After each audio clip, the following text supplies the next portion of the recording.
You two are by far the worst performing teachers in this school.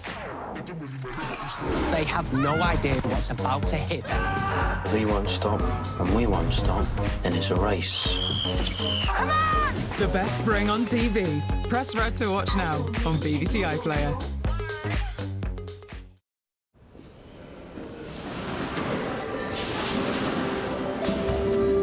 Now on BBC One, the lunchtime news with Sean Lay.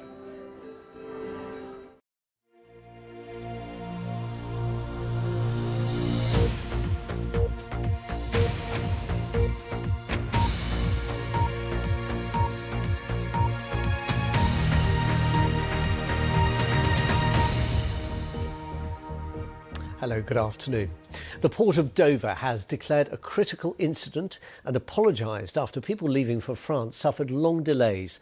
The port says it's deeply frustrated that bad weather and French border checks have resulted in lengthy queues, particularly for coaches. A number of school and university groups have been affected. Simon Jones reports. It's not such a great start to the Great Easter Getaway. Forced to spend hours on a coach with no idea when you're going to be able to get across the channel. OK guys, should we just carry on with the karaoke? This driver from Nottingham is trying to keep the spirits of his passengers up as they face missing a day on the slopes in the French Alps. So we've been here 4.5 hours waiting. We've had our coaches in front of us have been waiting more than 12 hours. So I have no idea how long we're going to be here. It could be for another 12 hours. I don't know, 16 hours, I don't know. The police are doing what they can to stop Dover snarling up, but lorries and cars are getting caught in the chaos too. Well, we're meant to be going to Italy ultimately, but we booked into a hotel in France this evening, but I don't know if we're going to make it now. Well, it's going to be a long one, I think. Yeah, we're going to be here for a while, but it's okay, it's holiday. So what's causing this? It's being blamed on a perfect storm of huge numbers of people wanting to travel, bad weather yesterday causing delays to the ferries, and according to the port, new checks introduced after Brexit, meaning all coach passengers have to get out of the vehicle to have their passports checked and stamped by the French authorities. Lorries were forced to queue on the outskirts of Dover overnight. The port says it's deeply frustrated, insisting it had planned ahead, but the additional coach bookings taken by the ferry firms for Easter have added to the challenge. Well, first of all, can I just say how sorry I am that everybody who wanted to get away this Easter break has been so disrupted. And in particular for the school kids. Being a father myself, I know how anxious I'd feel. So what we've been doing is we've been working really hard with our ferry operators and our partners throughout Kent to try and make certain that all the traffic that has been backlogged can get through as quickly as possible. Another 5,000 cars and 400 coaches are expected today. For many, it'll be a waiting game.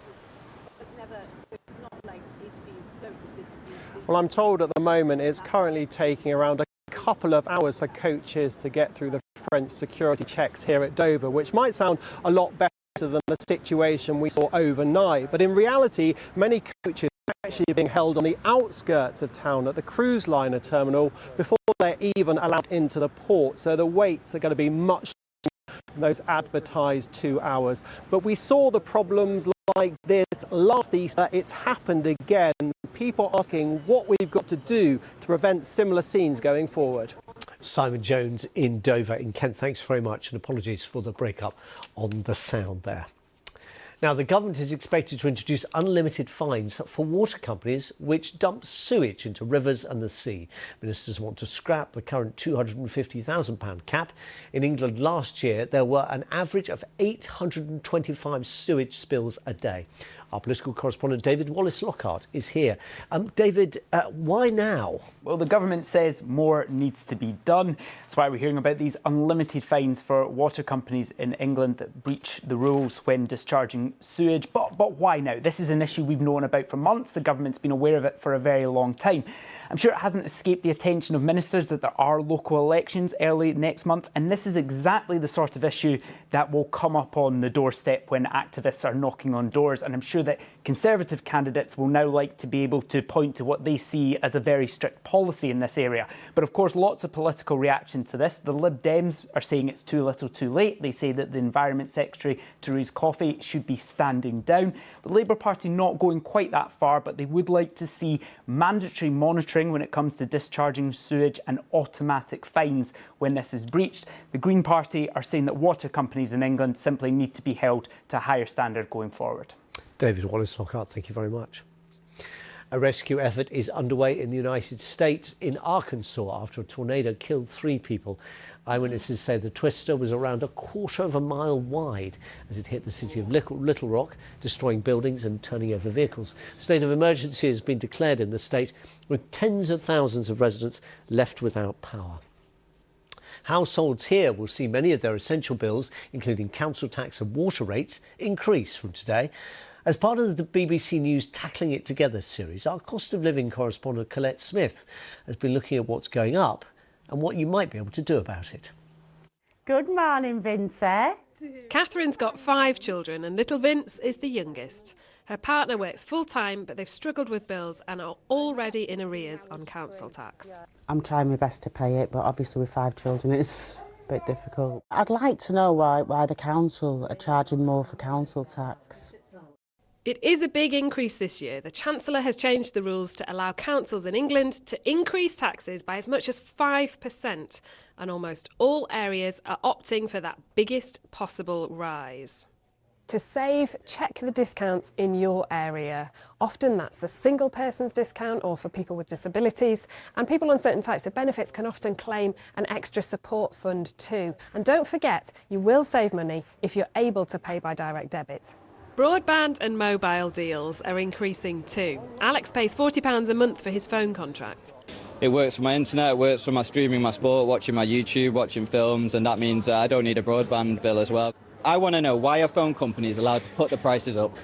Most mobile and broadband contracts can go up with inflation plus a bit extra, adding a whopping 17.3% for some services. To save, then check to see if you're out of your contract period. The easiest way to do that on your phone is to text the word info to 85075. If you are beyond that period, then quid's in, because you won't have to pay any exit fees and you will be able to save money if you shop around for a better deal. Utility bills are rising too. For Anne-Marie, it's energy bills draining the finances. It cost us a lot this winter. A lot, but hopefully now it's getting a bit warm, I won't be able to have to have it on as much. I want to know, will my gas and electric cost me more? Although the government is now keeping that lower price cap in place until July, bills are still going up. That's because standing charges are increasing in lots of areas and the monthly £67 government top-up has stopped, while water bills are rising by an average of 7.5%. For customers like Anne-Marie, who are on a prepayment meter, they may benefit as some companies are reducing prices for gas and electricity from the start of April. When it comes to water, make sure there are no leaks in your house. And certain shower heads and tap aerators really reduce the flow of water and can save you money. The good news is that lots of people's incomes are increasing in April too. The minimum wage is going up by 9.7% and most working age benefits and pensions will all jump by 10.1%. Coletta Smith, BBC News in Middleton. Pope Francis has joked that he's still alive as he left hospital in Rome after a 3-day stay. The 86-year-old pontiff was admitted with breathing difficulties and later diagnosed with bronchitis. Pope Francis said he will take part in this weekend's service for Palm Sunday, marking the start of Easter week. The BBC has launched a new education programme from today for children in Afghanistan who are unable to go to school. The weekly half-hour broadcast will go out on the newly launched BBC News Afghanistan channel. It's aimed at children aged between 11 and 16, including girls whose secondary education has been stopped by the Taliban. Now, with all the sport this Saturday afternoon at the BBC Sports Centre, it's Gavin Rampton. How are you, Gavin? Yes, I'm good, thank you, Sean. Nice to see you. The Premier League is back after the international break, and the big match of the day is very much underway. Manchester City against Liverpool, where it's currently 1-1 at the Etihad at the moment. Mo Salah with the early goal there for Liverpool, but Julian Alvarez not long ago equalised for City. No Erling Haaland for City today. He's rested as he recovers from a groin injury. City are on a quest there to reduce Arsenal's lead at the top to 5 points. For a couple of hours at least with a win. Those are the rest of the games on your screen right now. And just one game in the Women's Super League today. Brighton hosting Manchester United. Leah Galton opened the scoring for the league leaders United after just 12 minutes. And Galton got a second. United at the moment winning 2-0. It's make or break for Anthony Joshua tonight in the contest against the American Jermaine Franklin at London's O2 Arena. There's big pressure on Joshua, who's lost his last 2 fights, but he says that this is the time to prove his doubters wrong. Adi Adedoyin is in London for us. Anthony Joshua, Jermaine Franklin. Once champion, now a contender, Anthony Joshua is on the comeback trail. After back-to-back defeats to Ukrainian Alexander Usyk, he's fighting to get his career back on track. Every fight leads on to something, and I'm trying to get somewhere in life. So it's so important because I want a better future for myself, and through that, I've got to beat most opponents I fight against, and I've got an assignment on Saturday that I need to get through. Standing in his way, American Jermaine Franklin, a test he can't afford to fail. I just got the utmost confidence in myself and my abilities. I know what I'm capable of. I know what I could do. I know that I could push past my own limits. So, you know, I'm just always been a very confident person. The promotion has been aptly named as a new dawn, as it represents the start of a new chapter in Joshua's career. Now on his third trainer in as many fights, he's based himself in Dallas under the watchful eye of American Derek James, the man he hopes will guide him back to the top. That's what's really good about Derek James. He's like, I need you to put the effort in yourself. I can't do it for you. He's really good at putting that pressure on you to go and teach yourself. I think he likes the pressure, I really do. I think he likes the idea that he has to win. And he's told me this. I like to feel that I've got to prove something. Sometimes he doesn't have to prove something, but he feels he has to. So he puts himself under pressure, plus he's under pressure, because he's back-to-back defeats. He's got to win this. So he's got pressure that's real and pressure that's in his head. And I think those two, a little bit of alchemy, create a perfect piece of chemistry. Well, Anthony Joshua has cut a relaxed figure all week. He's had many memorable nights at the O2 Arena. He made his debut there and won his first world title there as well. He's knocked out every opponent he's faced in that venue, and he'll be hoping to make a statement later this evening. Adi Adedoyin, BBC News, London. All that to come later on, and there's more on the BBC Sport website as well, Sean, including a good day in qualifying for George Russell and Lewis Hamilton at the Australian Grand Prix. They're second and third for tomorrow's race. But that is all from us for now. We'll see you soon. Gavin, thank you very much. Gavin Rampton at the BBC Sports Centre. More on that and all the day's news here in our next bulletin on BBC One, which is at 5:25. Until then, from all of us on the Lunchtime team, have a good afternoon.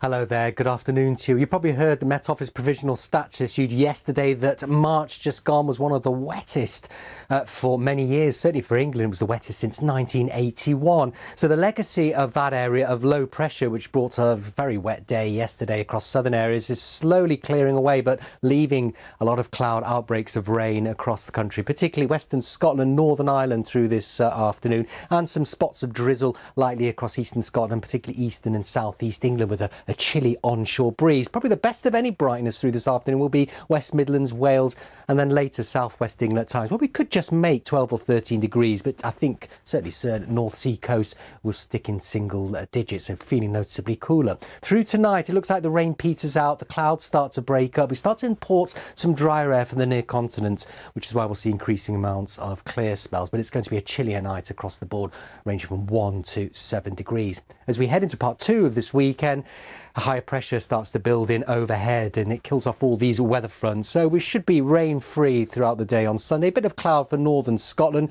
but a much brighter one for Northern Ireland, certainly for England and Wales as well. Widespread sunshine, in fact, in places for the afternoon. The wind's light too. After a breezy start in the southeast, they'll fall light there as well. So it should feel a touch warmer Top temperatures 13, maybe 14 degrees. High pressure holds on into the start of the new working week as well to bring a fine day on Monday. But weather fronts close by just may interrupt that for a while through the middle part of the week. But Monday, it's a chilly start, but bright, dry, lots of sunshine around, including northern Scotland too. Fairly breezy, I think, across southern and eastern areas. An onshore breeze there, just about keeping temperatures close to 10 degrees. Otherwise, further north and west, we're in low teens. So we see that blip of a little bit of rain around the middle part of the week, and the run-up to Easter looks promising.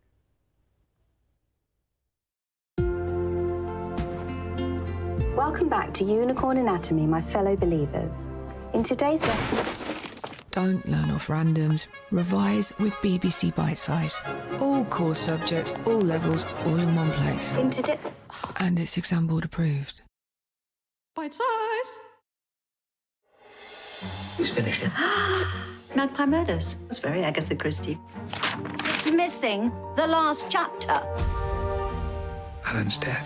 I'm going to go to Suffolk and look for the missing pages. Everyone he knew was in it. That's why the